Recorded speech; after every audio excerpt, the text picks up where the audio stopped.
आज का सेशन है। आज के सेशन में हम काफ़ी क्वेश्चंस करने वाले हैं of verbal ability. Different different type के क्वेश्चंस आपको मिलेंगे। Good evening Rohit. Okay, so the first question is in the sentence identify the segment which contains the grammatical error and the question is the launch of a small electric car will depend to the willingness of buyers to pay more for it. Okay, you have four options. Okay, depend to the willingness. Second one is of buyers to pay more for it, and the third one is the launch of the, and the fourth one is small electric car will. Okay, morning वाले हैं sir ये। Okay, so इसका answer करिए please. Good evening Shubham. Please comment करिए फटाफट से।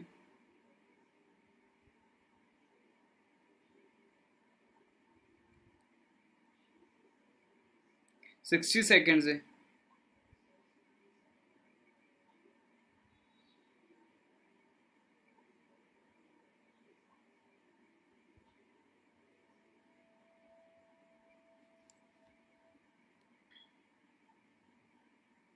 Sixty second से answer करिए फटाफट से।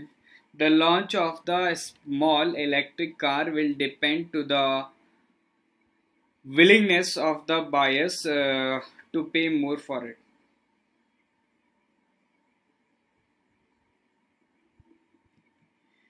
Okay, so the launch of the small electric car will depend जो होता है ये वर्ब होता है। ओके, और जो वर्ब होती है डिपेंड वर्ब, ये इंट्रांजिटिव वर्ब होती है। ठीक है, तो जो आपका द विलिंगनेस है वो ऑब्जेक्ट तो बिल्कुल सही है प्रपोजिशन का है, तो इंट्रांजिटिव ही है, बट डिपेंड के साथ हम जो प्रपोजिशन यूज करते हैं वो होता है ऑन। ठीक है, तो यहाँ पे आपका टू प्रपोजिशन नहीं होगा, so we have to remove this two proposition from here. So it will be the launch of the small electric car will depend on the willingness of the buyers to pay more for it. Okay, so now we will discuss next question. ये आपका sentence rearrangement का question है। Given below are 4 jumbled sentences out of the given options, pick the one that gives their correct order. Okay, ABCD आपके sequence हैं, इसको आपको rearrange करना है। ओके, और रीअरेंजमेंट आपका इस फॉर्म्स इन फॉर्म्स में। ठीक है, तो आपको करेक्ट रीअरेंजमेंट मार्क करना है। 90 to 105 सेकेंड्स आप लोगों के पास है, फटाफट से आंसर करिए। Question number 2। बाकी सेशन को शेयर करिए फ्रेंड्स के साथ, चैनल को सब्सक्राइब करिए, बेल आइकन को प्रेस करिए ताकि आपको नोटिफिकेशन मिल सके हर सेशन का। Please comment your answers for question number 2। खुशबू, रीना, रिया, शुभम, राजपूत भाई मैसेज क्यों डिलीट कर दिया? सही नहीं थे क्या आंसर? क्वेश्चन नंबर 2 का आंसर करें सभी।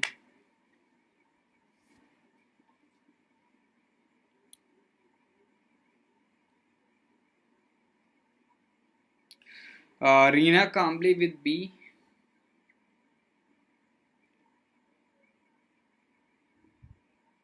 खुशबू Kabra with D. Okay, B and D. D is BDAC. Okay, DCBA। चलो भाई देखते हैं क्या आंसर है। Good evening Vinita please answer करिए क्वेश्चन नंबर 2। ओके, चलो डिस्कस कर लेते हैं इसे। ओके, सो जो करेक्ट ऑप्शन होगा that is D। Okay, D क्यों करेक्ट होगा ये हम डिस्कस कर लेते हैं।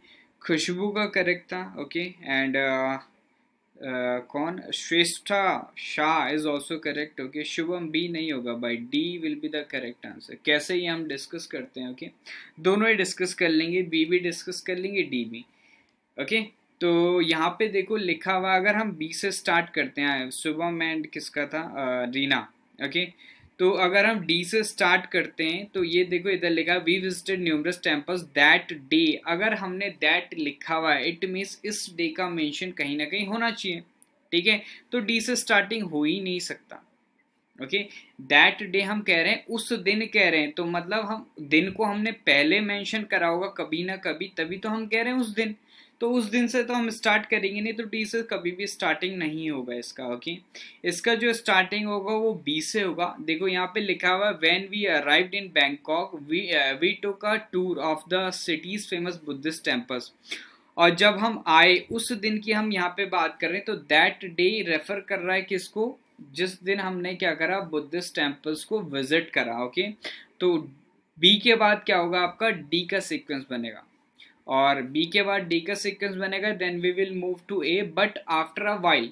ठीक है, लेकिन क्या हुआ, हमने विजिट तो कर लिया उस दिन बहुत सारे टेम्पल्स को, लेकिन आफ्टर अ वाइल कुछ टाइम बाद क्या हुआ, दे ऑल, वो सब क्या भूलने लगे, जो मेमोरीज को, जो यादें थी, ठीक है, वो भूलने लगे। ए हो गया, उसके बाद देन सी आएगा। However there were one temple, वहां एक टेम्पल था, कौन सा temple, the temple of golden Buddha, जिसने क्या करा, कुछ इनक्रेडिबल आपके इंप्रेशंस छोड़े, ठीक है, हमारे दिल और दिमाग में। सो उसके बाद आपका सी वाला सीक्वेंस रहेगा, तो it should be B D A C. Okay, B D A C will be the correct answer for question number second. चलिए नेक्स्ट वाला क्वेश्चन नंबर थर्ड का आंसर करेंगे। सेम बाई सेंटेंस रीअरेंजमेंट का question है। Given below are 4 jumbled sentences, out of the given options pick the one that gives their correct order. A B C D आपका sequence, A B C D आपके statements हैं, इनको आपको rearrange करना है। Comment करिए, you have 90 to 105 seconds to comment the answer for question number third. Rajput डब्बे से बिल्ली निकाल रहे हो हैं, ए बी सी डी का आंसर करें भाई। सर जी अमित सैनी कमेंट नहीं कर पा रहा है। अमित सैनी कमेंट नहीं कर पा रहा मतलब काहे कमेंट नहीं कर पा रहे भैया?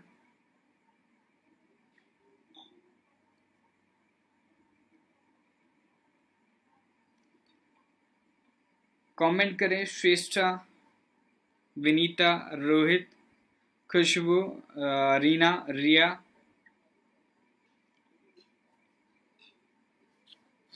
DCAB, क्या बात है राजपूत भाई हैं। क्वेश्चन नंबर थर्ड का फटाफट से आंसर करो।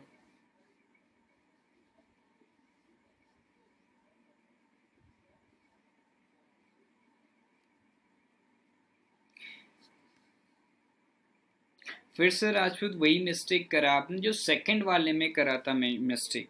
सेम मिस्टेक है, सेम मिस्टेक, कोई डिफरेंस नहीं है, सेम मिस्टेक है भाई। उसमें मैंने क्या बताया था, दैट क्या था उसमें, दैट डे, तो दैट डे मैंने बताया था, अगर दैट डे हम लिख रहे हैं इट मीन्स उस डे का हमने आगे मेंशन करा है। सेम इसमें भी आपने वही मिस्टेक करी है। आप DCAB लेके चलते हैं तो डी में द ट्री है, अब ट्री के आगे हमने द आर्टिकल लिख रखा है, इट मीन्स ट्री आपका डेफिनेट है। तो पहली हम डेफिनेट चीज की बात नहीं करें, जब उसको पहले हमने कहीं बोल रखा होगा तभी वो चीज डेफिनेट होती है, ठीक है। तो ये पहले बन ही नहीं सकता, इस चीज का पहले कहीं जिक्र हुआ होगा तो इसके बारे में हम जानने लग गए, इसके बारे में जानने लग गए तो ये चीज डेफिनेट हो गई, तो द आर्टिकल आए।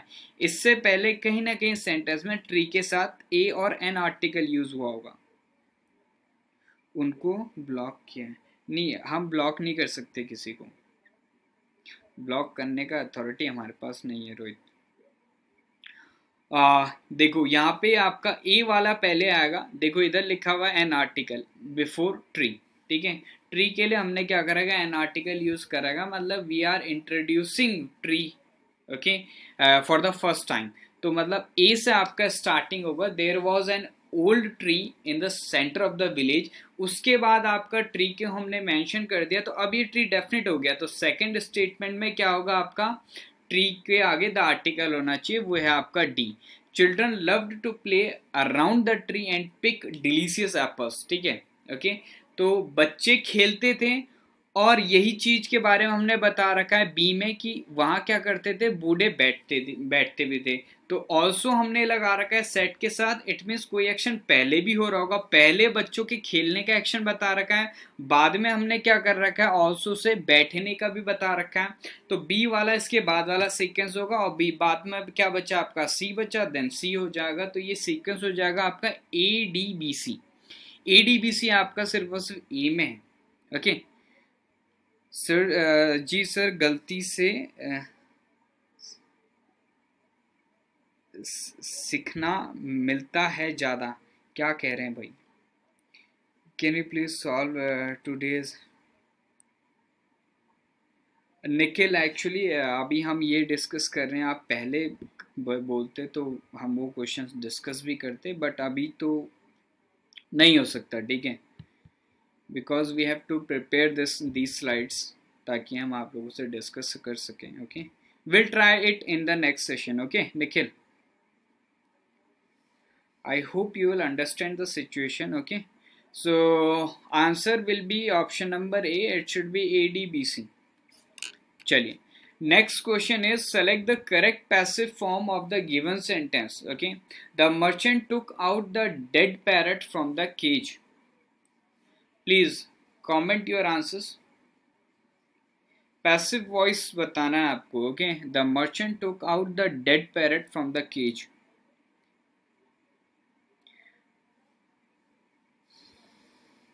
अभिषेक आंसर करिए, श्रेष्ठा, विनीता, रीना, शुभम, रोहित और कौन कौन है, खुशबू, प्लीज आंसर करिए। हमने सही बताया सर जी। ओके बहुत बढ़िया। Please comment your answers for question number 4। Active voice में सेंटेंस है, you have to convert it into passive voice and 4 options दिए गए हैं। इन ऑप्शंस के अकॉर्डिंग आपको बताना है कौन सा जो है वो आपका करेक्ट पैसिव वॉइस है। For this statement the merchant took out the dead parrot from the cage.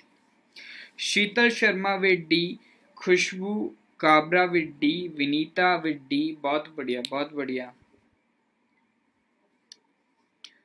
बाकी सभी लोग आंसर करिए please.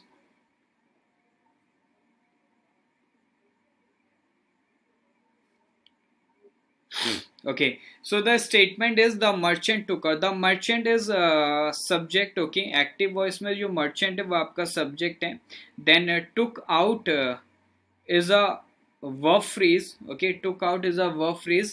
The dead parrot is an object of this verb phrase took out. Okay, and from the cage जो है वो आपका prepositional phrase है, and in this sentence this prepositional phrase is acting as an adverb. क्यों? क्योंकि ये किसका reply है? वेयर का रिप्लाई है। दोज वर्ड्स और those phrases which are reply of where, how, why, when, those are adverbs. Okay so ये आपका एडवर्ब है। ओके फ्रॉम द केज, ये आपका वेयर का रिप्लाई है। ओके तो इसका जो पैसिव क्या बनेगा? पैसिव में सबसे पहले आपको ध्यान रखना है जो आपका सब्जेक्ट है वो बाय प्रपोजिशन का ऑब्जेक्ट बनेगा। तो मतलब हर जगह बाय द मर्चेंट होना चाहिए, बाय द मर्चेंट होना चाहिए, बाय द मर्चेंट होना चाहिए और आपका बाय द मर्चेंट होना चाहिए। तो सब में यही है। Then second is took out है, मतलब वर्ब का सेकंड फॉर्म है। वर्ब का सेकंड फॉर्म है, इट मीन्स पास्ट इंडेफिनिट है। पास्ट इंडेफिनिट का जो पैसिव वॉइस बनता है वो किस में बनता है? आपका वॉस प्लस V3 में बनता है। चेक करो वॉस प्लस V3 क्या है? वॉस प्लस V3 नहीं है तो पहला स्टेटमेंट रॉन्ग हो गया। वॉस प्लस V3 नहीं है तो दूसरा वाला भी आपका रॉन्ग हो गया। वॉस प्लस V4 है तो ये भी आपका रॉन्ग हो गया। ओके वॉस प्लस V3 है सिर्फ और सिर्फ फोर्थ स्टेटमेंट में, तो आपका डी वाला जो है वो करेक्ट आंसर हो गया। तो ये चीज मैं हर बार आप लोगों से डिस्कस करता हूं कि अगर आपको नरेशन और आपके वॉइसेस के क्वेश्चन करने तो आपको सिर्फ और सिर्फ आपका टेंस का आइडेंटिफिकेशन वाला पार्ट आना चाहिए। अगर आइडेंटिफिकेशन वाला पार्ट आपको अच्छे से आता है तो 80 to 90% और we can say more than 90% questions क्या कर सकते हैं आप? बिल्कुल करेक्ट मार्क करके आ सकते हैं विद इन 10 to 15 सेकेंड्स, अगर आपको आइडेंटिफिकेशन बहुत अच्छे से आता है, क्योंकि इसमें सिर्फ और सिर्फ आइडेंटिफिकेशन का जरूरत होता है। Question number 5, select the correct indirect form of the given. अब ये नरेशन का क्वेश्चन है, इनडायरेक्ट फॉर्म आपको बताना है, डायरेक्ट स्पीच में आपका क्वेश्चन है। ठीक है चलो फटाफट से कमेंट करो, 60 सेकंड से। Bhola said to his mother, why is this charcoal so black. Bhola भाई ने अपनी मम्मी से क्या कहा, क्या पूछा? यह जो चारकोल है ये इतना काला क्यों है? चलो भाई comment your answers. Indirect form आपको बताना है of this direct speech. Shreshtha, Reena, Sheetal, Khushboo, Vinita, Riya, Shubham, Rohit and Nikhil. Okay, कौन कौन है भाई? अभिषेक, आंसर करिए कमेंट।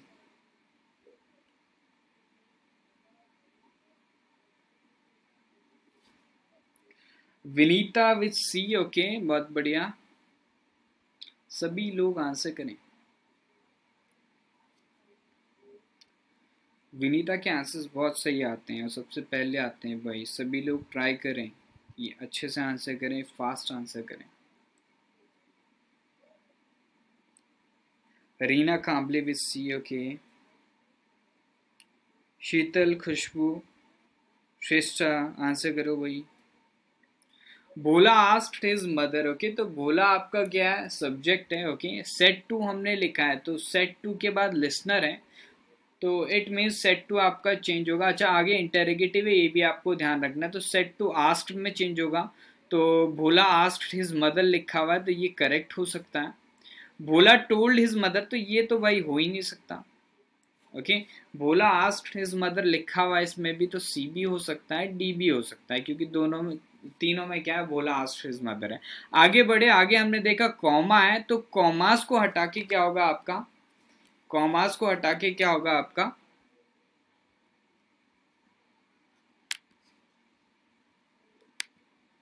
सॉरी, सो कॉमास को हटा के क्या होता है आपका? दैट लगाते हैं, ठीक है, लेकिन यहाँ पे WH वर्ड से स्टार्ट हो रहा है स्टेटमेंट, तो दैट का यूज नहीं होगा, वाई से ही आपका क्या क्लॉज बनेगा। तो ए में भी वाई है, सी में भी वाई है, एंड डी में भी वाई। देन आगे बढ़े, हमने आगे देखा is this charcoal so black है और क्वेश्चन मार्क है, तो इंटेरोगेटिव किस में चेंज होता है भाई? एजर्टिव में चेंज हो जाता है, इनडायरेक्ट में। ओके, तो इनडायरेक्ट में क्या होता है आपका? एजर्टिव में चेंज हो जाता है। एजर्टिव में क्या होता है? जो आपका हेल्पिंग वर्ब होता है वो सब्जेक्ट के बाद होता है, लेकिन यहाँ पे हेल्पिंग वर्ब तो भाई दैट चारकोल से पहले लिख दिया, तो ये तो गलत हो गया। अब ए भी आपका रॉन्ग हो गया। अब बचे सी और डी, सी और डी बच गए। अब सी और डी में हमने क्या देखा? दिस है, तो दिस का जो होता है वो दैट हो जाता है, तो सी में आपका दैट हो रखा है और डी में क्या हो रखा है? दिस ही लिख रखा है। साथ में दिस में क्या है आपका? इज भी है। इज नहीं होगा भाई, अगर इज है यहाँ पे तो ये किस में हो जाता है आपका? पास्ट इंडेफिनिट में चेंज होगा। पास्ट इंडेफिनिट में इसकी जगह वॉज हो जाएगा, तो वॉज आपका करेक्ट है, दिस का दैट भी करेक्ट है। ओके, और ये आपका स्ट्रक्चर एजर्टिव भी है, इन्वर्जन नहीं है इसमें, तो सी वाला स्टेटमेंट आपका करेक्ट हो जाएगा। So C will be the correct answer for question number 5।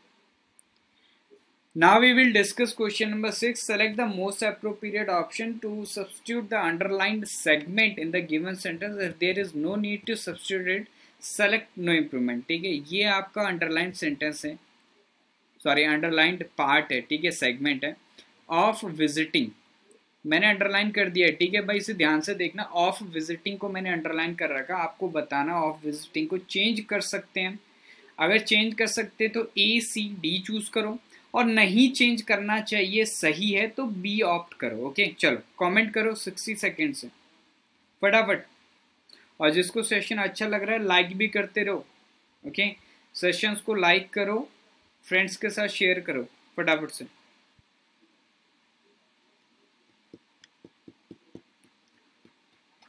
Shubham Rajput,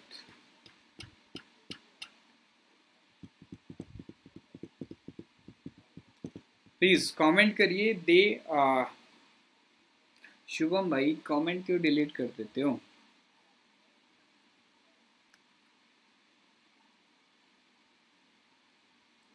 sixty second से फटाफट आंसर करो।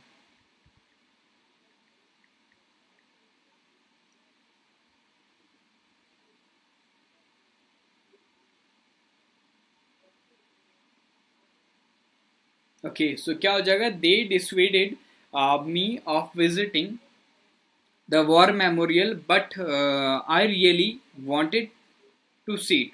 डिसवेड मतलब आपका परसुएड करना समवन टू डू समथिंग, ठीक है। ओके, सो यहाँ पे क्या हो जाएगा आपका? दे डिसवेड, तो यहाँ पे आपका जो करेक्ट प्रपोजिशन होगा ना वो फ्रॉम यूज होता है, ना कि ऑफ। ओके, सो ऑफ को हटा के इधर फ्रॉम होना चाहिए था, तो फ्रॉम होना चाहिए था, तो भाई इम्प्रूवमेंट तो चाहिए, तो बी तो आपका गलत हो गया। साथ ही साथ आपको देख रहा होगा ऑफ के साथ विजिट लिखा हुआ, ऑफ के साथ विजिटिंग सही होता है, ये तो वैसे भी गलत हो गया। टू के साथ विजिट होता है, तो ये भी आपका गलत हो गया। तो सी आपका क्या हो जाएगा, करेक्ट हो जाएगा। It should B they dissuaded me from visiting the war memorial but I really wanted to see it. Okay, so D कैसे हो जाएगा भाई, D तो हो ही नहीं सकता। टू के साथ वर्ब का फर्स्ट फॉर्म आता है ना, खुशबू, रोहित, श्रेष्ठा। ओके, टू के साथ वर्ब का फर्स्ट फॉर्म आता है, 2+V1। ओके, तो फ्रॉम विजिटिंग हो जाएगा, so C will be the correct answer. Question number 7. Select the most appropriate meaning of the given idiom. The crux of the matter. Idiom है और इसका सबसे बेस्ट मीनिंग आपको बताना है। 4 ऑप्शन से सेलेक्ट करो फटाफट से, कौन सा आपका करेक्ट आंसर होगा। Question number 7, the crux of the matter आपका ईडीएम है और इसके 4 ऑप्शन है। इन 4 ऑप्शन में से आपको बताना है कौन सा ऑप्शन करेक्ट मीनिंग है इसका। The crux of the matter. Khushboo, Rohit, Shreshtha, जो भी यहाँ प्रेजेंट है, everyone please comment the answer.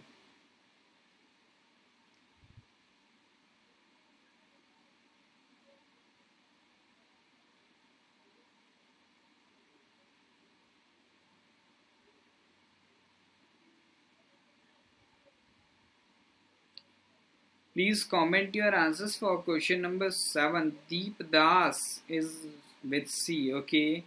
Sheetal with C. Okay. बढ़िया भाई, बहुत बढ़िया।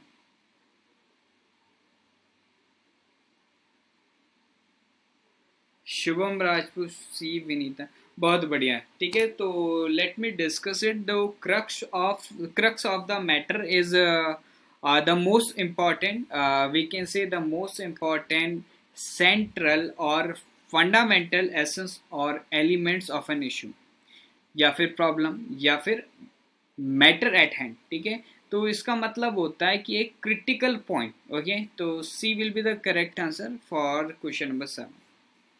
मे बी नहीं भाई, सी ही है Reena. Okay, so the next question is select the wrongly spelled word bliss, behave, bored or better। कौन सा भाई wrongly spelled है, बहुत सिंपल है, 60 सेकेंड से फटाफट आंसर करो। इससे सिंपल क्वेश्चन नहीं करवाया मैंने अभी तक।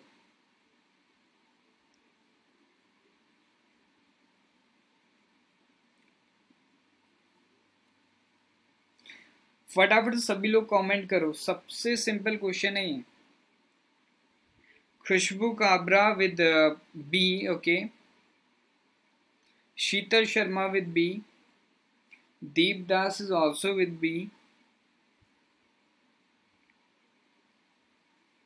सबसे सिंपल क्वेश्चन है। रोहित B में भी। ओके, शिवम राजपूत, भाई इमोजी भेजते रह जाओगे। Vinita with B. ओके, तो बिल्कुल करेक्ट है। बी में जो आपका बिहेव है दैट इज रॉन्ग। ठीक है, आई नहीं होता इसमें। ठीक है, BEHAVE is the correct answer. Okay, bliss बिल्कुल करेक्ट है, बोर्ड भी करेक्ट है, बेटर भी करेक्ट है। बिहेव में आपका मिस्टेक था, आई नहीं होता इसमें। ठीक है, चलिए क्वेश्चन नंबर 9 करते हैं, second last question of this session. Select the word which means the same as the group of words given. और रैबिट्स ड्वेलिंग क्या हो जाएगा, लेर, बुरा, स्टाइट, Dane.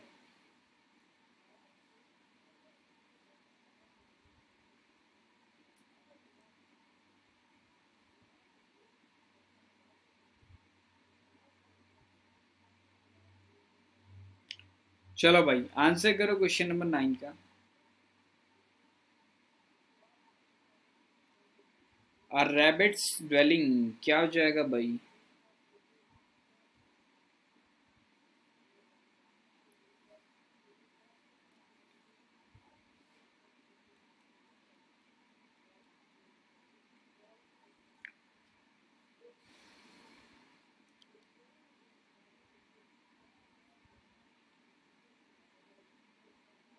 Please comment your answers for question number 9।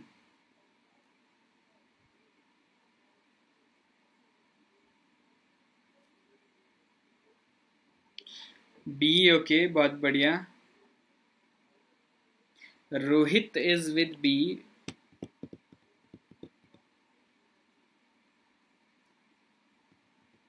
Vinita with C, okay.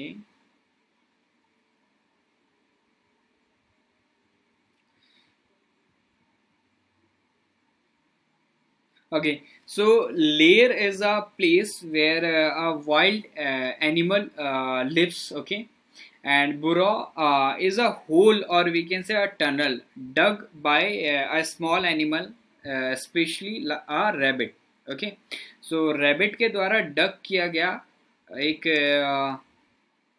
Tunnel हो सकता है, और वी कैन से एक होल हो सकता है, उसको हम बुरो कहेंगे। ओके, और वही यूज होता है एज अ ड्वेलिंग। ओके, तो rabbits dwelling is burrow. Okay, so B will be the correct answer. Sty जो होता है ये आपका एक एनक्लोजर होता है, किसके लिए? पिग के लिए या फिर पिग्स के लिए। डेन तो सभी को पता है भाई, गुफा। Okay, so correct answer for question number 9 is option number B, Sheetal Shubham.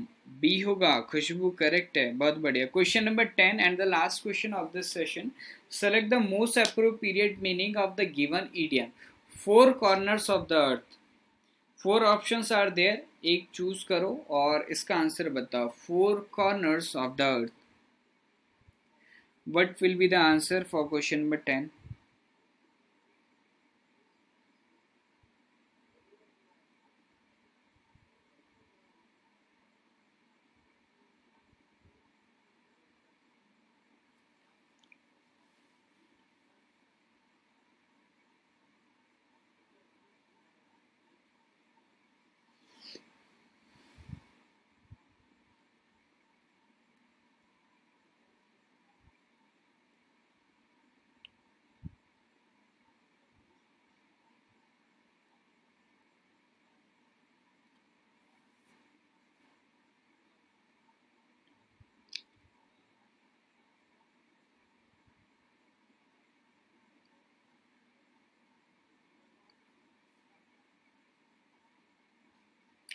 Saurabh Sahu with C, okay. Rohit Salani with D, okay. So for this idiom, the correct statement will be from all parts of the world. Okay, so four corners of the earth, it means from all parts of the world. Okay, so C will be the correct answer for question number 10. So guys आज का session यहीं तक रखते हैं। Okay, so I hope आप लोगों ने enjoy करा होगा सेशन को शेयर करिए, सब्सक्राइब कर दिए चैनल को, and press the like button. Okay, and आपको बेल आइकन को प्रेस करना है ताकि आपको नोटिफिकेशन मिल सके।